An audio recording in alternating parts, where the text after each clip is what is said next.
ఆ నక్కతో వెళ్ళి చెప్పండి అని ప్రభు అయిన యేసుక్రీస్తు వారు లూకాసు సువార్త 13వ అధ్యాయంలో పరిసయ్యులు వచ్చి హేరోదు నిన్ను చంప చూస్తున్నాడు, ఇక్కడి నుంచి వెళ్ళిపోమని చెప్తే యేసయ్య అన్నాడు, నేడు రేపు ఎల్లుండి నేను ఇక్కడ దెయ్యములు వెళ్ళగొట్టి రోగులను స్వస్థపరిచి నా పనిలో నేను ముందుకెళ్ళాలి అని చెప్పి యేసుప్రభువారు చెప్పాడు.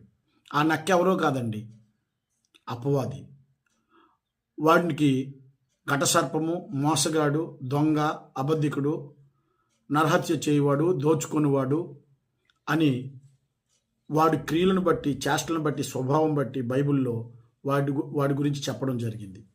వీటిని ఉదహరిస్తూ ఈ నక్క గురించి ఒక విషయం చెప్పనండి, వాడు పేరు ఊరు లేనోడు. ఇంకో విషయం చెప్పనా, వాడు ఓడిపోయాడు, వాడికి ఆయుధాలు లేవు. ఇంకొక విషయం చెప్పనా, ఈ నక్క అండి